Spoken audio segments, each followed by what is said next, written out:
আসলে গণতন্ত্র বলতে কিছুই নেই, যা আছে রাজতন্ত্র। কোনো একটি হাদিসে, কোরআনের কোনো একটি আয়াতে গণতন্ত্র নামক কিছুই আমি খুঁজে পাইনি আজ পর্যন্ত।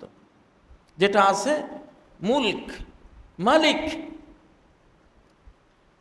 ইন্নাল্লাহা কাদ বা'আসা লাকুম তালুতা মালিকা, আল্লাহ তালুতকে বাদশা বানিয়ে প্রেরণ করেছেন।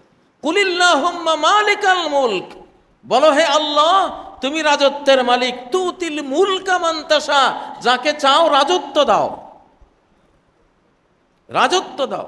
নবীজি যে এই উম্মতের কিয়ামত পর্যন্ত 4টা ধাপ বর্ণনা করেছেন। মুসনাদে আহমদ বর্ণিত, আলবানীর সহিহ হাদিস সিরিজ বর্ণিত একটা হাদিস, তাকুনু ফিকুমুন নবুওয়াতু মা শা আল্লাহু আন তাকুন, নবুয়ত যতদিন আল্লাহ চাইবেন থাকবে। নবুয়তের শাসনে তোমরা মুসলিমরা রাষ্ট্রীয়ভাবে থাকবে। প্রথম ধাপ, প্রথম ধাপ।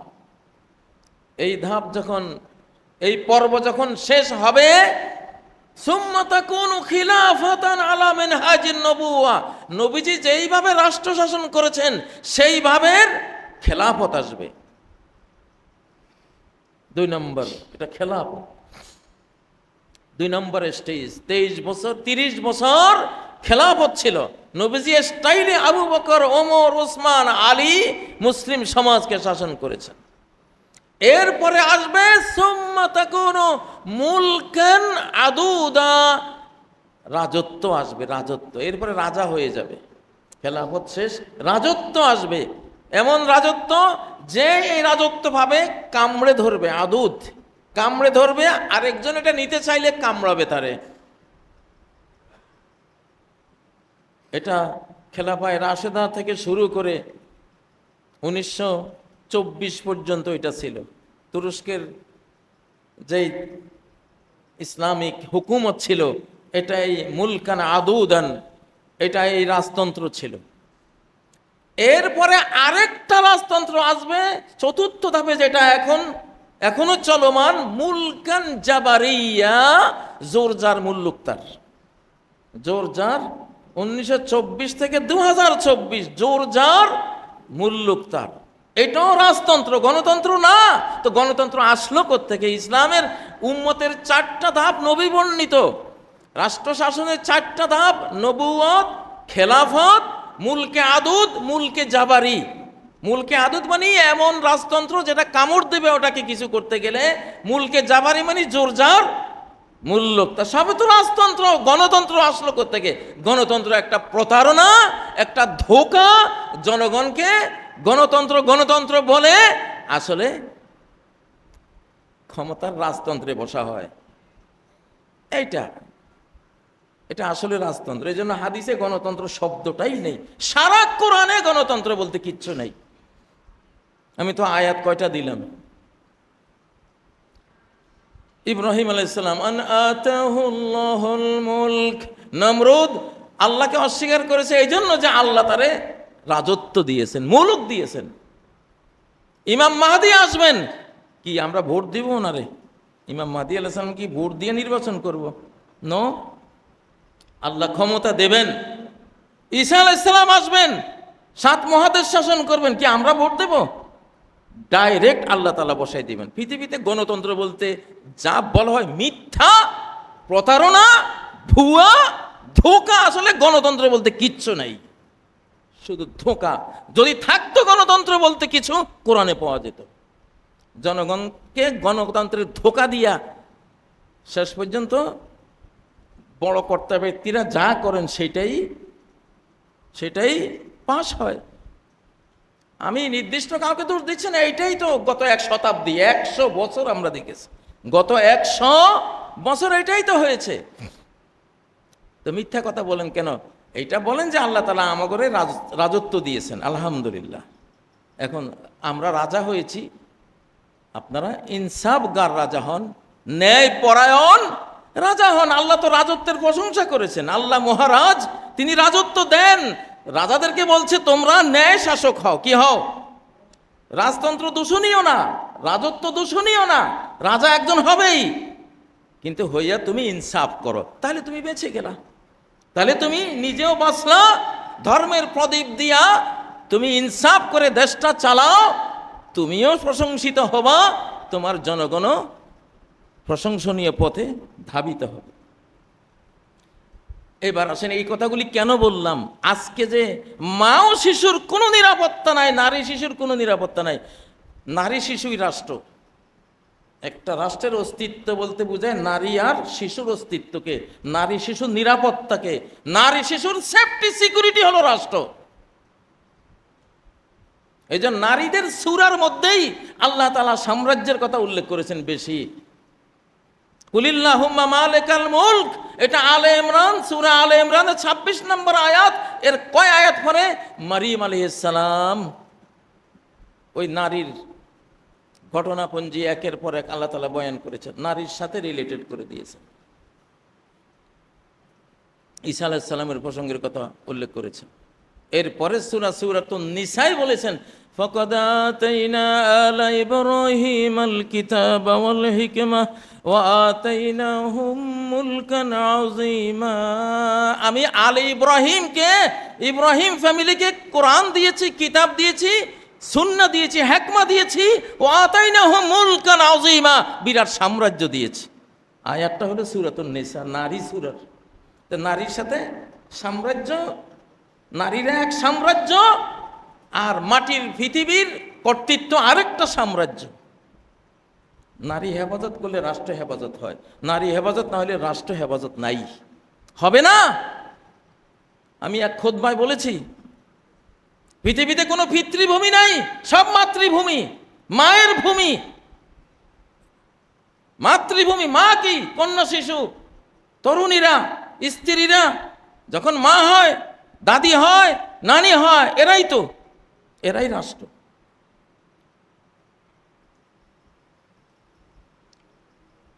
পৃথিবীতে রাষ্ট্র তৈরি হয় 5টা জিনিস হেফাজতের জন্য। আরে মিয়া, রাষ্ট্র তো বানানোই হয় 5টা ফরজ জিনিস হেফাজতের জন্য। একটা হলো ধর্ম হেফাজত, 2 নম্বর জানের হেফাজত, 3 নম্বর মালের হেফাজত, 4 নম্বর ইজ্জতের হেফাজত, 5 নম্বর বুদ্ধি বিবেচনা বিবেক, যাতে মদ খাইয়া বুদ্ধি নষ্ট না করে, আক্কল নষ্ট না করে, সে মদ হারাম রাখা, এই আক্কলের হেফাজত। তাহলে রাষ্ট্র বানাতে হয় কি কিসের জন্য? ধর্মের হেফাজত। যার যার ধর্ম সঠিকভাবে পালন করবে, রাষ্ট্রের প্রধান কর্তব্য। 2 নম্বর জানের হেফাজত দেবে সবাইকে, জানের হেফাজত। 3 নম্বর জনগণের সম্পদের হেফাজত দেবে। 4 নম্বর ইজ্জতের হেফাজত দেবে, ইজ্জত। 5 নম্বর আকলের হেফাজত দেবে। ফরজ একটা রাষ্ট্রের 5টা কর্তব্য। এক কথায় আল্লাহ বলে দিয়েছেন, আল্লাযী আত'আমাহুম মিন জু'ইন ওয়া আমানাহুম মিন খাউফ, যে আল্লাহ ক্ষুধার সময় অন্ন যোগান, ভয়ের সময় নিরাপত্তা যোগান, তার ইবাদত করো। আমি একদিন খুতবা দিয়েছিলাম এই আয়াতের উপর। একটা ছোট্ট আয়াতে গোটা রাজনীতি, বিশ্ব রাজনীতির মূল ফর্মুলা আল্লাহ বলে দিয়েছেন। একটা হলো, যা তার খেতে হবে সেই খাবার দাও, বাছার খাবার দাও। ঔষধ খেতে হবে, ঔষধ দাও। পানি খেতে হবে, পান করতে হবে, তার পানি দাও। তার অক্সিজেন, ফ্রেশ অক্সিজেন লাগবে, এটা একটা খাদ্য, সেটা দাও। যা লাগবে খাদ্য সংক্রান্ত, যা লাগবে খাদ্য বিভাগের জন্য, যা লাগবে, কৃষি লাগবে, কৃষির নিরাপত্তা দাও। বাগান করতে হবে, বাগানের নিরাপত্তা দাও। মাছ লাগবে, মাছের নিরাপত্তা, মাছ পালনের সেই সুব্যবস্থা, সেটা নিরাপত্তা দাও, সেটা করো। তারপরে যা লাগবে খেতে হলে, সুস্থ পেট লাগবে, মেডিকেল সায়েন্স, চিকিৎসা ব্যবস্থা করে দাও। খেতে হলে ফরমালিন মুক্ত, বিষ মুক্ত খাবার লাগবে, সেটা রাষ্ট্রের উপরে ফরজ, এইটা করো। খাদ্য এবং খাদ্য বিভাগীয় যা আছে, আত'আমাহুম মিন জু', এর ভিতরে এটা শামিল। একটা রাষ্ট্র, রাষ্ট্রপতির 1972 থেকে 75 কেন সরকার পতন হয়েছিল? খাদ্যও দিতে পারে নাই, নিরাপত্তাও দিতে পারে নাই, শেষ। কত বড় বিশাল ব্যক্তি, বিশ্ববিখ্যাত ব্যক্তিও কিছু করতে পারে নাই, বরং কত বড় করুণ পরিণতিতে চলে যেতে হয়েছে, এবং সারা জাতির কেউই দুঃখবোধ করেনি। আমি তো এটা প্রত্যক্ষ সাক্ষী। কেন? আল্লাযী আত'আমাহুম মিন জু' ওয়া আমানাহুম মিন খাওফ। এই 2 পয়েন্টে ফেলিয়ার হয়েছেন। ব্যক্তিত্বে কাজে আসে নাই, ক্ষমতা কাজে আসে নাই। এরপরের একটা পর্ব ছিল জনগণ খাদ্যও পেয়েছে, নিরাপত্তাও পেয়েছে। সে সরকার আজও প্রশংসা করে, মানুষ এখনো প্রশংসিত। সেটা ক্ষমতা লুবি বিদেশি চক্র জড়িয়ে তাকে শহীদ করেছে, কিন্তু সে কলঙ্কিত হয়নি। সারা বাংলাদেশের মানুষ তার জন্য চোখের পানি ফেলেছে। আমি নিজে সাক্ষী, নিজে কেঁদেছি, বাবাকে কাঁদতে দেখেছি, সারা বাংলাদেশে চোখের পানির ঢল শশককে দেখেছি। কারণ আত'আমাহুম মিন জু' ওয়া আমানাহুম মিন খাওফ এটা করতে পেরেছিল। আর বিগত 17 বছরে আত'আমাহুম মিন জু' কিছুটা ছিল, খাদ্য ছিল, বাট কোনো নিরাপত্তা ছিল না, শেষ। এটা দুইটা হলো নেগেটিভ আর পজিটিভ তারের মতো। তার একখান কাটা গেলে দুইখানে বিকল, ঠিক নয় কি? একখান কাটা গেলে দুইখানে শেষ, দুইটাই ঠিক থাকতে হবে। 1 টাকাও নেইনি। কেউ বলতে পারবে না যে হুজুর আমার থেকে 1 টাকা 5 টাকা নিয়েছে। 1 কোটি শিশুকে আল্লাহর জন্য এই জাতি গড়ার একটা মানসিকতা নিয়ে শিখিয়েছি, এখনো শিখাচ্ছি। ইংলিশ মিডিয়াম স্কুলটাও করেছি ওই দুঃখে যে আমার ভোরের মাদ্রাসাগুলোতে আমি নিম্নবিত্ত মধ্যবিত্ত পাই, উচ্চবিত্ত পাই না, ওদেরকে কোথায় পাবো? তখন পিস ইন্টারন্যাশনাল স্কুলটি করি। এই স্কুলটি করতে গিয়ে দেখি আল্লাহ, এখানে তো লাখ লাখ টাকা, কোটি কোটি টাকা। এভারোজ ইন্টারন্যাশনাল স্কুল করি, কোটি কোটি টাকা। এখন সেই টাকার লোভে বিজনেসম্যানরা ঢুকে এখন আমাকে বলে হু আর ইউ? যে স্কুল জন্ম দিলাম আমি, যে স্কুলের বাবা আমি, 2010 সালে পিস ইন্টারন্যাশনাল স্কুল, সেই স্কুল ওই বিজনেসম্যানরা ষড়যন্ত্র করে যখন বন্ধ করলো, অ্যাভারোজ করি। এখন সে অ্যাভারোজের গেটে মনে যেন বিএসএফ পাহারা দেয়, বিএসএফ পাহারা দেয়। আমি ঢুকতে গেলে বাধা দেয়। মানে ওনাদের বিজনেস, লাথি মারি আমি বিজনেসের কপালে। এইসব কোনো শিক্ষা নিয়ে কোনো বিজনেস নাই। শিক্ষা আল্লাহর জন্য। শিক্ষা কার জন্য? আল্লাহর জন্য। সামনে এইসব বিজনেসম্যানের কাছে আপনারা আপনাদের সন্তানদেরকে দেবেন না, বলে দিলাম। কিচ্ছু নাই, শুধু উপরের রং সং। লেকে চৌদর রঙ্গে গুমসুদ হু সেতু সুদ যে নূরা রঙ্গ হারু পু সেতু। শিশুর নজর যদি, মন যদি রং নিয়েই ব্যস্ত হয়ে যায়, তাহলে সেখানে এলমের নূর, কোরআনের নূর সেখানে যায় না। কোরআনের নূর অপমান বোধ করে যে এখানে আমি কেন যাব। এই জন্যই এলমের নূর আসছে হেরা গুহায়, কোনো বিশাল বিল্ডিংয়ে আসে নাই। রং ঢংওয়ালা কোনো ইউনিভার্সিটির প্রাসাদের মধ্যে আসে নাই। নবুয়ত কোরআনের জ্ঞান কোথায় আসছে? হেরা গুহা, পাথর, কিচ্ছু নেই। না বিদ্যুৎ আছে, না কোনো খাবার দাবার আছে, রুক্ষ পরিবেশ, সেখানে কোরআন গেছে, ঠিক নয় কি? মুসা আলাইহিস সালামের তাওরাত তুর পাহাড়ে আসছে, ওনার নবুয়ত গাছের তলায় আসছে, ইউনিভার্সিটির বিল্ডিংয়ে আসে নাই। রং ঢংওয়ালা কোনো এগুলিতে আসে নাই। এলমে দ্বীনের সাথে এগুলির একটা বিরোধ আছে। রং ঢঙের সাথে এলমে দ্বীন চলে না, এলমে দ্বীন যায় না ওখানে। কোরআনের জ্ঞান ওখানে ঢুকে না, ঢুকতে চায় না, বেরিয়ে যায়। ঈসা আলাইহিস সালামের সে ইনজিল কিতাব প্রাপ্তি, ওনার নবী হওয়ার ঘটনাও ও আওয়াইনাহুম ইলা রাবওয়াতিন যাতে করারি ওয়া মাইন। আমি তাকে একটা টিলায় আশ্রয় দিয়েছি, পাহাড়ের টিলায় তিনি নবী হয়েছে, পাহাড় চূড়ার উপরে। এখন সুশিক্ষা না দিলে, এই জন্য এডুকেশন বিজনেস না, এডুকেশন এটা ইবাদত। এডুকেশন কি? ইবাদত, এটা একটা ইবাদত। মূলত এডুকেশন ছিল কুল্লা আসআলুকুম আলাইহি আজরা, আমি যে শিখাচ্ছি তোমাদেরকে কোনো বিনিময় চাই না। সমস্ত যারা ফাদার টিচার ছিলেন মানব জাতির, নবী 1,24,000 নবী, কেউই কিছু চান নাই। আমার জীবনেও আমি এই জন্য ইংরেজি পড়িয়ে কিছু নিয়েছি, ম্যাথ সায়েন্স পড়িয়ে কিছু নিয়েছি, কোরআন পড়িয়ে নেই। আমি বলেছি আমি ইংলিশ মিডিয়াম করে ইংরেজির বিনিময়ে কিছু সংসার চালাবো, কিন্তু কোরআন পড়াবো ফ্রি, হাদিস পড়াবো ফ্রি, ইসলামিক জ্ঞান বিতরণ করব, এটা ফ্রি। এরা যে স্কুলে কয় কলম পড়েছে, কোরআন পড়ানো হয়নি, ইসলামিক মেনার শিক্ষা দেয়া হয়নি, মানবাধিকার, ইসলামিক মানবাধিকার, হক্কুল ইবাদ পড়ানো হয়নি। কি আছে স্কুলে, কলেজ, ইউনিভার্সিটিতে? কোরআন কি আছে? আপনি যদি কোরআনই না পড়ান, জ্ঞানের মহাসাগর, এই বিরাট অন্ধকার জাহিলিয়তকে মোকাবেলা করতে গেলে মোমবাতি জ্বালিয়ে পারবেন না, সূর্য তুলে দিতে হবে, সে সূর্য হলো কোরআন। এই জন্য বিদ্যালয়ে এমন বিদ্যালয় চুজ করবেন যে বিদ্যালয়ে প্রথমে শিশুর হাতে আল্লাহর কোরআনের ব্যবস্থা করে দেবে, কোরআন তুলে দেবে, কায়দা তুলে দেবে, হ্যাঁ, আরবি উচ্চারণ তুলে দেবে, দোয়াগুলো তুলে দেবে। লাজাওয়ালুদ দুনিয়া আহওয়ানু ইনদাল্লাহি মিন কাতলি ইমরিইন মুসলিম।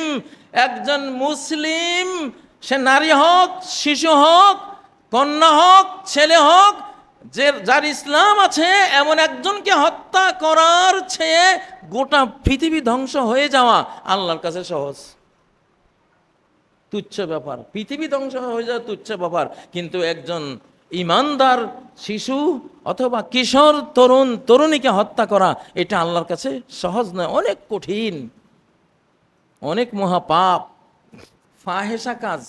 মিডিয়ায় আনতে নাই, এগুলি মিডিয়ায় আনতে নাই, এগুলি দেখাইতে নাই। দেখাইলে যে জানে না সে জেনে যায় এবং সে আক্রান্ত হয়, ওই মহামারী তারে ধরে। আমি লক্ষ্য করছি অ্যাপস্টাইন দ্বীপের ওই ঘটনা প্রকাশের পর থেকে শিশু হত্যার এই অবস্থা হয়েছে।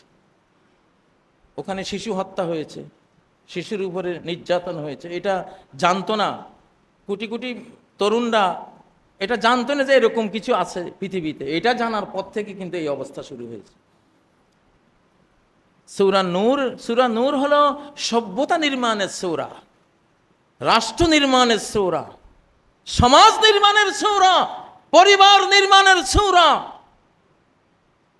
মানুষকে মানুষ রূপে গড়াবার সূরা। কোরআনে একটা সূরার ব্যাপারে আল্লাহ ফরজ না, যে সুনির্দিষ্টভাবে এই সূরাটা আমি ফরজ করেছি, এটা বলেন নাই। শুধু সূরা নূরের ব্যাপারে বলেছেন সূরাতুন আনজালনাহা ওয়া ফারাদনাহা, এই সূরা আমি নাজিল করেছি, এই সূরা আমি ফরজ করে দিয়েছি। পড়া বুঝা, প্রত্যেকটা পরিবারে সূরা নূর পড়বেন, পড়াবেন, বুঝবেন, বুঝাবেন, আপনি, আপনার শিশু, আপনার স্ত্রী, আপনার সবাই, এটা ফরজ।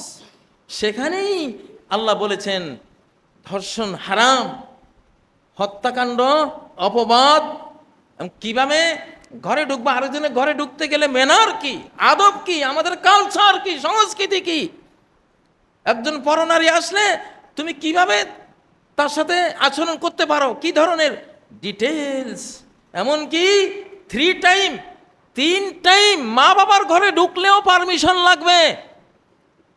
ছোট্ট শিশুরাও মায়ের ঘরে মিন কাবলে সালাতিল ফজর, ফজরের সালাতের আগে,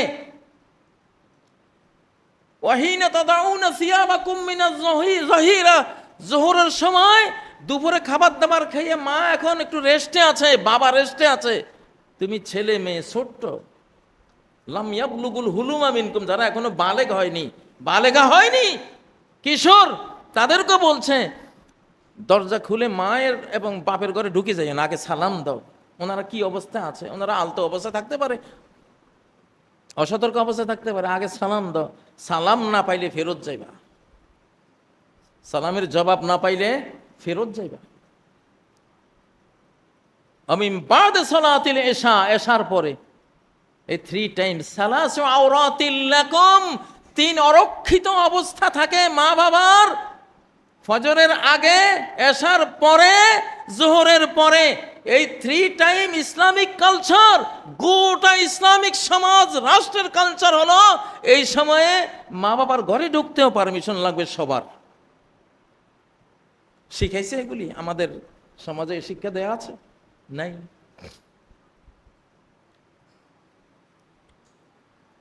এখন তরুণদেরকে হায়না বানিয়ে, হিংস্র বানিয়ে আপনি আইন দিয়ে শাসন করে কুলাবেন না। অতএব ধর্ম লাগবে, কি লাগবে?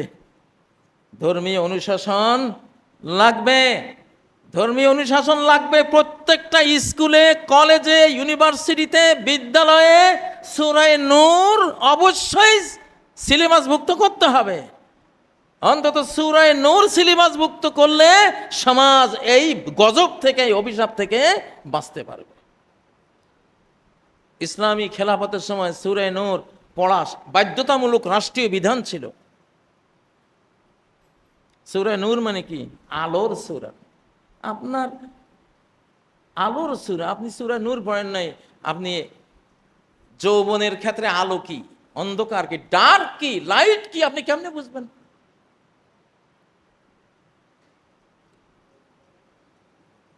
এজন্য শিক্ষা দিতে হবে, দীক্ষা দিতে হবে, তালিম দিতে হবে, তারবিয়া দিতে হবে, এডুকেশন দিতে হবে, কালচার দিতে হবে। শিক্ষা দিলাম, এই শিক্ষা বাস্তবায়ন কেমনে করব? ওস্তাদ নিজেই হলো প্র্যাকটিসিং একজন একজন মুসলিম, একটা জীবন্ত লাইব্রেরি। ওস্তাদ এমন হতে হবে যে ওস্তাদকে দেখলেই শিশু শিখে যাবে যে আমার কেমন হওয়া উচিত। আমরা শিশুকালে যে ওস্তাদদেরকে পেয়েছিলাম, ওস্তাদদেরকে ফলো করতে পেরেছিলাম, ওস্তাদদের সেই ম্যানারগুলো, কালচারগুলো আমরা নিয়েছি, এখনো আমাদের জীবনে আছে। কানা খুলুকুহুল কোরআন, সাহাবীরা নবীজি থেকে কোরআন নিয়েছেন, কোরআনের কালচার নিয়েছেন। মা আয়েশা বলেন নবীজির কালচার ছিল, তার চরিত্রই ছিল আল কোরআন। কোরআনে যা লেখা আছে তার জীবনে সেটা দেখা যায়, দেখা আছে। সম্মানিত মুসল্লিয়ানে কেরাম, আমি বাংলাদেশের জনগণকে বলছি, বাংলাদেশ সরকারকে বলছি, আসলে শিক্ষা জগৎকে একটা দীক্ষা জগতে রূপান্তর করতে হবে। যারা শিক্ষার পাশাপাশি দীক্ষা দিবে, পাইলে রুজি না পাইলে রোজা। শিক্ষকের ধর্ম কি? পাইলে রুজি না পাইলে রোজা। এই দেশের কোটি কোটি আলেম শতাব্দীব্যাপী কওমি মাদ্রাসাগুলিতে, আগে আলিয়া মাদ্রাসাগুলিতেও 12 মাস পড়িয়েছেন, 1 মাসের বেতন পেয়েছেন। এখন টাকা বেতন ভালো পাচ্ছেন, কিন্তু এখনকার চেয়ে যখন 12 মাসে 1 মাসের বেতন নিয়েছেন তখন আরো ভালো পড়িয়েছেন, আরো বেশি পড়িয়েছেন, যেটা আল্লাহর জন্য পড়িয়েছেন। জাতিকে এডুকেশন বিজনেস থেকে সরাতে হবে, নাহলে এই জাতি বাঁচবে না। শিশুদেরকে আলোর দিকে আনতে হবে, রঙের দিকে না। শুধু রং, রং আর ঢঙের নাম তো শিক্ষা না। শুধু আইন দিয়ে সমাজ হবে না।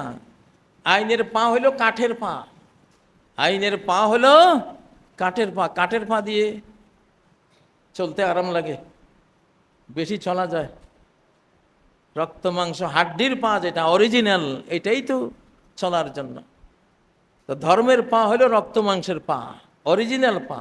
ধর্ম দিয়েই চলা যায়, ধর্ম দিয়েই সমাজ রক্ষা হয়। সম্মানিত মুসল্লিয়ানে কেরাম, আজকে জীবন ঘনিষ্ঠ যে ট্র্যাজেডি বাংলাদেশে আছে, এটা আমি সূরা কুরাইশের শেষ আয়াতটি দিয়ে এখান থেকে মুক্তির জন্য আহ্বান জানাই। সূরা নূরের মাধ্যমে, সূরা নূর রাষ্ট্রীয় টেলিভিশনগুলোতে, প্রচার মিডিয়াগুলোতে বিস্তারিত সূরা নূরের তেলাওয়াত, সূরা নূরের ব্যাখ্যা, বিশ্লেষণ এবং সূরা নূরের বাস্তবায়ন, যদি একটা সূরার যদি সরকার সঠিকভাবে বাস্তবায়ন করে দেয়, জাতি বেঁচে যাবে ইনশাআল্লাহ। এই কালচারগুলো, এই ম্যানারগুলো শিখলে, যে জাতি শিখবে তাকে বিশ্ব সাম্রাজ্য আল্লাহ দিয়ে দিবেন। সাহাবায়ে কেরাম সূরা নূর দিয়ে বিশ্ব সাম্রাজ্য পেয়েছিলেন, অর্ধ পৃথিবী জয় করেছিলেন। মুসলিমরা আবার এই আমলে সূরা নূর বাস্তবায়ন করে বাকি অর্ধ পৃথিবী তারা জয় করবে ইনশাআল্লাহ। সূরা নূরেরই 55 নম্বর আয়াতটা কি? ওয়াদাল্লাহুল্লাযীনা আমানু মিনকুম ওয়া আমিলুস সালিহাত লা ইস্তাখলিফান্নাহুম ফিল আরদ। সূরা নূরের নূরানি পারিবারিক যৌবনের বিধান, নারীর বিধান, শিশুর বিধান, ঘরে কেমনে ঢুকতে হবে, কিভাবে নারী পুরুষের এই স্বভাব চরিত্র পবিত্রতা রক্ষা করতে হবে, কিভাবে নাপাক সমাজ হয়ে ধ্বংসের হাত থেকে আত্মরক্ষা করতে হবে, এগুলি শিখাতে শিখাতে গিয়ে 55 নম্বর আয়াতে আল্লাহ কি বলছেন, আমি ওয়াদা করলাম যারা আমার এই বিধানগুলি মানবা। সূরা নূরের 1 to 54 নম্বর আয়াত পর্যন্ত ঈমান আর এই আমলে সালেহের এই শর্তগুলি যদি তোমরা পূরণ করো, লায়াস্তাখলিফান্নাহুম ফিল আরদ, আল্লাহ তাদেরকে সারা পৃথিবীর খেলাফত দিয়ে দেবে, সারা পৃথিবীর সাম্রাজ্য কর্তৃত্ব দিয়ে দেবে।